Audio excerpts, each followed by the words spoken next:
Welcome to Bedtime Astronomy. Explore the wonders of the cosmos with our soothing Bedtime Astronomy podcast. Each episode offers a gentle journey through the stars, planets, and beyond, perfect for unwinding after a long day. Let's travel through the mysteries of the universe as you drift off into a peaceful slumber under the night sky. This week in astronomy, insights from early universe, Oort cloud and Asteroid 2024 YR4. Fluffy clouds and star birth, insights from the early universe. Stars come into existence within vast regions of space called stellar nurseries. These areas are filled with dense collections of gas and dust that gradually come together to create new stars. Often referred to as molecular clouds, these expansive zones can stretch across hundreds of light years and give birth to thousands of stars. Modern advancements in technology and observational methods have provided significant insights into the life cycle of stars, yet some finer details, particularly about how stars formed in the early universe, remain uncertain and difficult to pin down. A team of researchers from Kyushu University, working alongside colleagues from Osaka Metropolitan University, published findings in the Astrophysical Journal suggesting that certain stars in the early universe might have originated within molecular clouds that were less structured and more rounded, described as fluffy. Their conclusions stem from detailed observations of the Small Magellanic Cloud, a nearby dwarf galaxy, and these findings could offer fresh perspectives on how star formation has evolved over the universe's history. Within our own Milky Way galaxy, the molecular clouds responsible for star formation typically exhibit a stretched, thread-like shape known as a filamentary structure, measuring roughly 0.3 light-years in width. Scientists believe this process mirrors the formation of our solar system, where a large, elongated molecular cloud fragmented into a denser region, sometimes called a stellar egg or molecular cloud core. Over hundreds of thousands of years, gravity pulled in surrounding gases and materials, eventually forming a star. Understanding star formation remains an evolving field of study, and piecing together how it occurred in the earlier stages of the universe poses an even greater challenge. The early universe differed significantly from today, primarily consisting of lighter elements like hydrogen and helium, while heavier elements emerged later within massive stars. Since direct observation of those ancient times isn't possible, researchers turn to regions of space that resemble the conditions of the early universe billions of years ago. The research team chose to study the Small Magellanic Cloud, SMC, a dwarf galaxy located approximately 20,000 light-years from Earth, near the Milky Way. The SMC has a much lower abundance of heavy elements, about 1/5 of what's found in our galaxy, making its environment strikingly similar to that of the universe around 10 billion years ago. Until recently, the tools available to observe the molecular clouds in the SMC lacked the precision needed to determine whether they shared the same filamentary shapes seen in the Milky Way. Fortunately, the ALMA radio telescope in Chile provided the necessary high-resolution imaging to examine the SMC more closely. The researchers analyzed data from 17 molecular clouds within the SMC, each containing developing stars approximately 20 times more massive than our Sun. Their observations revealed that about 60% of these clouds had the familiar filamentary structure, with a width of around 0.3 light-years, while the remaining 40% appeared more rounded or fluffy in shape. Additionally, they found that the filamentary clouds were consistently warmer than the fluffier ones. This variation in temperature likely relates to the age and evolution of the clouds. Early in their formation, all molecular clouds might have been filamentary and hot due to frequent collisions with one another. In these high-temperature conditions, the internal turbulence within the clouds remained low, helping to maintain their elongated shapes. However, as the clouds cooled over time, the kinetic energy from incoming gas increased turbulence, smoothing out the filamentary forms and transforming them into the fluffier structures observed. The shape of a molecular cloud appears to influence the types of stars it produces.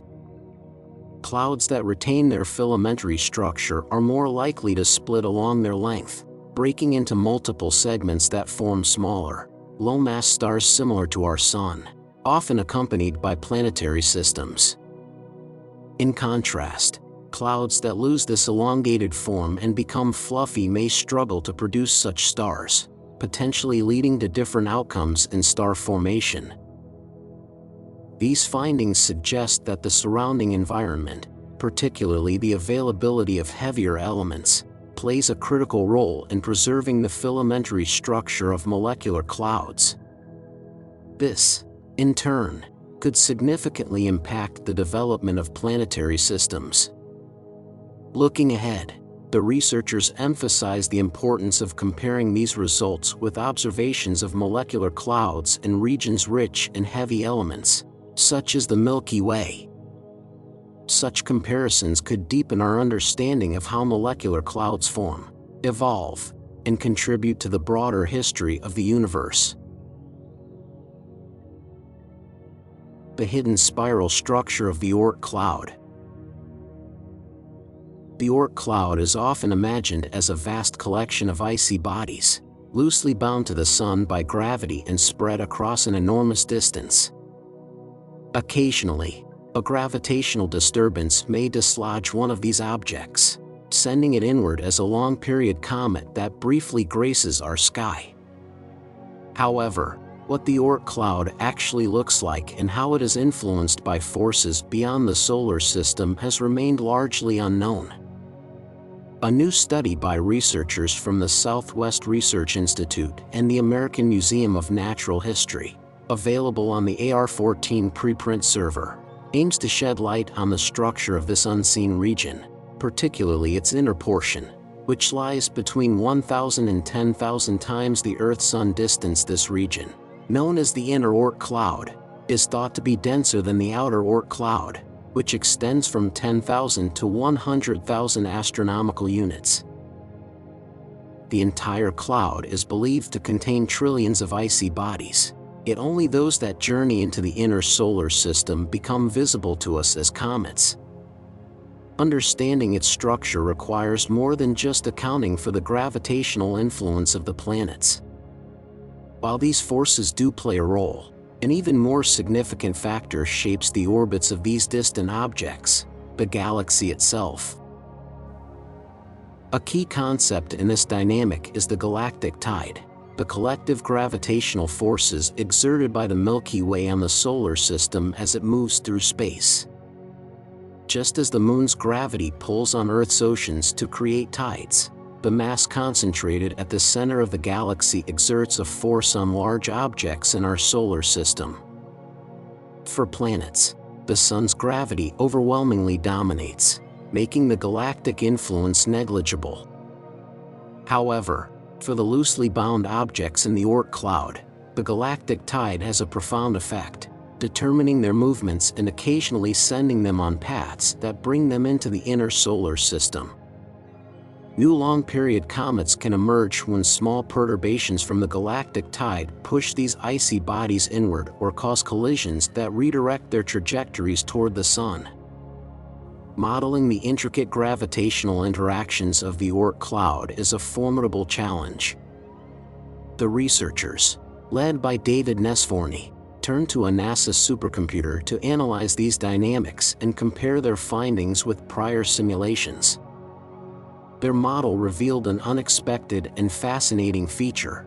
Rather than being a uniform shell of icy bodies, the Oort cloud appears to have a structure resembling a spiral disk about 15,000 astronomical units in diameter, tilted approximately 30 degrees relative to the plane of the solar system. Even more intriguingly, this disk includes two distinct spiral arms, giving it an appearance reminiscent of a miniature galaxy.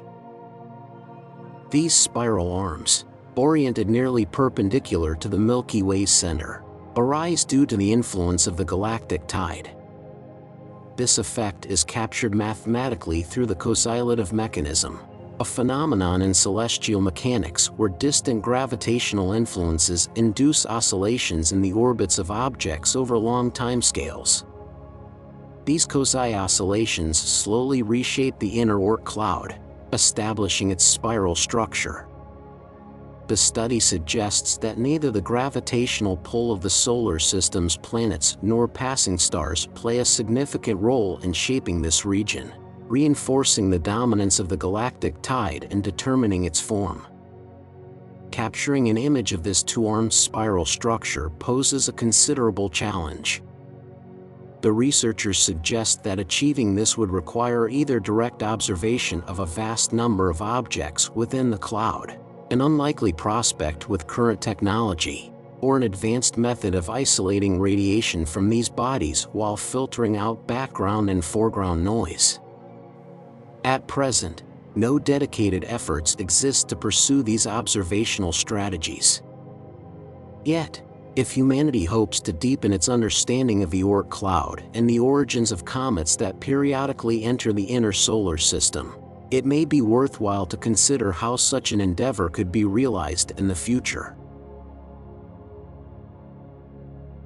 Asteroid 2024 YR4. A small chance of a big impact. In December 2024, astronomers in Chile detected a new asteroid named 2024 YR4, a 100-meter-wide space rock that has a small but non-zero chance of colliding with Earth in 2032. Since its discovery, the estimated probability of impact has fluctuated significantly, at one point reaching as high as 3.1%, which might seem small until put into perspective as a 1 in 32 chance. More recent calculations by the European Space Agency's Near-Earth Object Center have significantly reduced that probability to just 0.16%, or a 1 in 625 chance, a substantial drop that raises the question of why these predictions can change so drastically and whether there is genuine cause for concern. Asteroids like 2024 YR4 are remnants from the early formation of the solar system, composed of rock, metal, or ice, and most reside in the asteroid belt between Mars and Jupiter.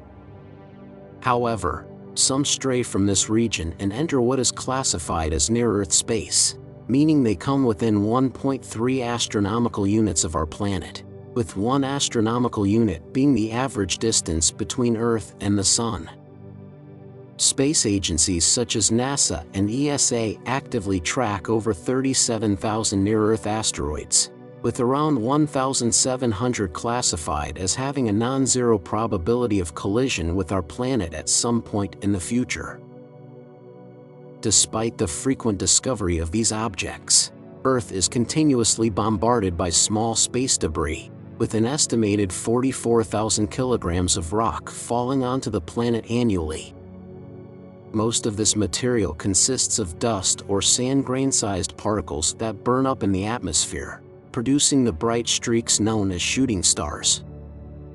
Occasionally, larger objects survive atmospheric entry and reach the ground as meteorites, but significant impacts are exceedingly rare.